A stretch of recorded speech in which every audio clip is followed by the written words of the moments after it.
কে নমস্কার জানিয়ে শুরু করতেছি আমি তপন ঘোষ। শুধু ঢাকা থেকে আগত এক ইসকন প্রভু, তিনি আমাদের নারায়ণ মন্দির সম্বন্ধে কিছু বলবে। চলুন শুনে আসি তার মুখ থেকে। জয় শ্রীকৃষ্ণ চৈতন্য প্রভু নিত্যানন্দ শ্রী অদ্বৈত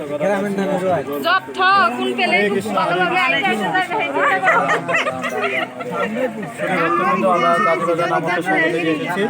আর আমরা এখানে এসে আজকে খুব অবাক হয়ে গেলাম, আশ্চর্য হয়ে গেলাম যে এখানে একটা প্রত্যন্ত গ্রাম আর এখানে এত সুন্দর একটি মন্দির। আপনারা দর্শন করুন, রাধা গোবিন্দ ভগবানের সুন্দর একটি মন্দির, এত সুন্দর কারুকার্য মণ্ডিত মন্দির আমরা দেখে একবারে খুবই আশ্চর্য হয়েছি। এত সুন্দর কারুকার্য মণ্ডিত মন্দির, খুবই সুন্দর। আপনারা আসবেন।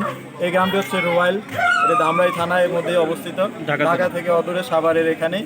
তো আপনারা আসবেন সময় সুযোগ করে পেলে। এখানে একটু ভিতরে হলেও কিন্তু মন্দিরটা এত সুন্দর, প্রভু হৃদয়ের যে মনের অভিলাষ দিয়ে এই মন্দিরটি তৈরি করেছেন। অনেক সুন্দর কারুকার্য মণ্ডিত, বর্ণিতায় ভগবান আছেন আর উপরে ময়ূর আছে, ওখানে হাতি মস্তক আছে, অত্যন্ত